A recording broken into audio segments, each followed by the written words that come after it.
Hi hello నమస్తే. ఎలా ఉన్నారండి అందరూ? మేమైతే చాలా బాగున్నాము. మీరెలా ఉన్నారనేది కామెంట్స్‌లో చెప్పండి. ఇంకా ఇదైతే థర్స్‌డే వ్లాగ్ అనమాట. ఫుల్లు వర్షము. అంటే మార్నింగ్ నుంచి నైట్ వరకు వర్షం పడుతూనే ఉంది. ఇంకా అయితే బట్టలు చాలా ఉండేయన్నమాట. అందుకని చెప్పేసి వాషింగ్ మిషన్ వేసుంటి. అంటే ముందు రోజు రాత్రి వేసున్నా అనమాట. కానీ వర్షం ఎక్కువగా ఉంది. ఇంకా నాకు ఆరేసుకోవడానికి ప్లేస్ కూడా లేదని చెప్పేసి అలానే మిషన్‌లో పెట్టేసి పడుకున్నాను. ఇంకా అందుకని చెప్పేసి మార్నింగే అన్నీ అయితే ఆరేసుకుంటున్నాననమాట. ఇంకా దాని తర్వాతయితే ఇల్లనేది ఊడ్చేసుకుంటున్నాను. ఇంకా లైక్ బాగా ముసురుగా ఉంది గదా! అసలు పని జేయాలనిపించట్లేదు. అయినా కూడా ఇంకా చిన్నగా అయితే చేసుకుంటున్నాననమాట. ఇండ్లు ఊడ్చేసేసుకొని ఇంకా ఈరోజైతే కొంచెం తడి బట్టయితే పెట్టేసుకున్నాను. ఇల్లంతా క్లీన్ చేసేసుకున్నాననమాట. ఇంకా దాని తర్వాత ఇంకా ఈరోజైతే లైక్ ఎక్కువగా ఏమీ పని చేయలేదు. సింపుల్‌గానే అంటే నైట్ నేను చికెన్ చేసి జొన్న రొట్టె చేశాను కదా! నిన్న నైట్. అందుకని చెప్పేసి ఇంకా ఆఫ్టర్‌నూన్ లంచ్ పని కూడా ఏం లేదు. తర్వాత ఇంక ఇల్లంతా ఊడ్చేసేసుకొని కొంచెం డస్టింగ్ అలా అయితే చేసుకున్నాననమాట. అంటే వంట పని ఎక్కువ లేదని చెప్పేసి లైక్ చిన్న పనులే. ఇంకా నార్మల్‌గా అందరూ చేసుకునే పనులే ఇంక నేను కూడా చేసేసుకున్నాను. కానీ ఈరోజు ఏంటంటే కొంచెం ఎక్స్‌ట్రా పని ఏంటి అంటే డస్టింగ్ అయితే చేసుకున్నాననమాట. ఈ సోఫా సెట్ అదంతా ఎక్కువ కొంచెం డస్ట్ పట్టినట్లుంటే గన ఇంకా అదంతా డస్టింగ్ అయితే చేసేసుకున్నాను. తర్వాత బ్రేక్‌ఫాస్ట్‌కైతే ఈరోజు నేను ఉద్ది వడలేసుకుందాం అనుకోని ఇంకా నానపెట్టేసుకున్నాను. నైటే నానపెట్టాను ఉద్ది వడలు. సో, ఇంకా అవైతే వేయాలి. ఫస్ట్ అయితే ఇంక ఇల్లు క్లీన్ చేసేసి స్నానం చేసొస్తాను. వచ్చేసిన తర్వాత ఇంకా హ్మ్.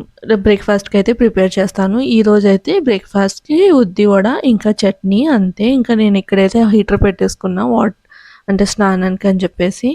తర్వాత ఇంక స్నానం చేసొచ్చేసిన తర్వాత ఆల్రెడీ నేను ఈ ఉద్ది వడ రెసిపీ షేర్ చేశాను కదా! అందుకని చెప్పేసి ఇందులో అయితే ఇంక్లూడ్ చేయలేదు. ఉద్ది వడ ఇంకా చట్నీ అయితే చేశాను. పల్లీలు, కొబ్బరి, పుట్నాలు వేసైతే చట్నీ చేశాననమాట. అలా మా బ్రేక్‌ఫాస్ట్ అయితే అయిపోయింది. ఇంకా ఆఫ్టర్‌నూన్ లంచ్ వచ్చేసి చెప్పాను కదా! నైట్ చికెను, దాల్చా చేసుంటేనని ఇంకా అందుకని చెప్పేసి అదైతే మిగిలిపోయింది. ఇంకా అదే తినాలి. ఇంకా తర్వాత స్వీట్‌లోకొచ్చేసి సేమియా పాయసం అయితే చేస్తున్నాను. ఏదో ఒకటి ఉంటే బావుంటుంది కదా! అందుకని చెప్పేసి సేమియా పాయసం అయితే చేస్తున్నా అనమాట. నేనెలా చేస్తాననేది చూపిస్తాను. ఫస్ట్ అయితే కొంచెం నెయ్యి వేసి సేమియాలనేది వేయించుకున్నాను. ఇవైతే రోస్టెడ్ సేమియా కాదు, రెగ్యులర్ సేమియానే. సో, అవైతే వేయించుకున్నాను బాగా. కొంచెం లైట్ బ్రౌన్ కలర్ వస్తాయి కదా! అంత వచ్చేంత వరకైతే లో ఫ్లేమ్‌లో పెట్టి వేయించుకున్నాను. అండ్ ఇంకోటేంటంటే ఫస్ట్ నేను నెయ్యి వేసి కాజు, లైక్ కిష్మిష్ ఇవి ఫ్రై చేసుకునే కంటే ముందే నేను సేమియా వేయించుకుంటా. ఎందుకంటే దీని కలర్ అనేది కొంచెం మారుతుంది కదా!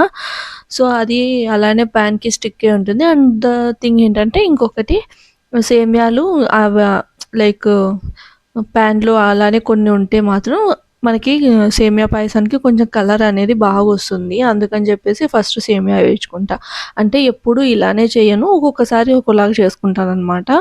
ఇంకా దాని తర్వాత మళ్ళీ కొంచెం నెయ్యి వేసి ఇంకా జీడిపప్పు, కిష్మిషు, ఎండు కొబ్బరి ఎవరైనా ఇప్పటి వరకు వేయలేదు అంటే మాత్రం తప్పకుండా వేసుకోండి. టేస్ట్ చాలా బావుంటుంది.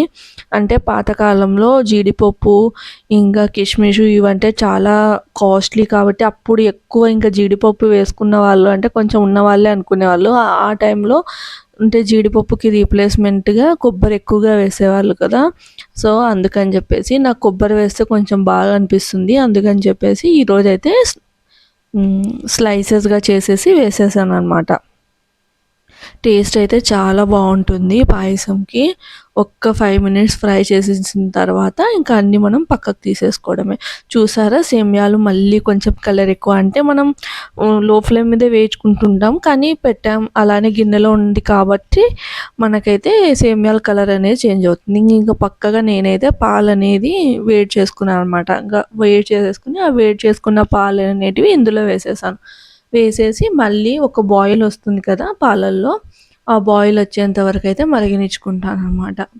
ఆల్రెడీ మనకి అందులో మరిగి ఉంటుంది. కానీ మళ్ళీ ఒకసారి బాయిల్ వచ్చేంత వరకు మరిగనిచ్చుకోవాలి. తర్వాత ఇంకా మనం రోస్టెడ్ సేమియా, ఇంకా చక్కెర అనేది మనకి టేస్ట్ తగిన, మనం ఎంత షుగర్ తినగలం అనే దాన్ని బట్టి అయితే వేసేసుకోవాలి. నేనైతే చిన్న కప్పు వేసాను. అంత అయితే సరిపోతుంది. సో ఇంకా మళ్ళీ మీడియం ఫ్లేమ్ మీద 5 to 10 మినిట్స్ అంటే సేమియాలు ఉడికేంత వరకు అయితే ఉడికించుకుంటాను అనమాట.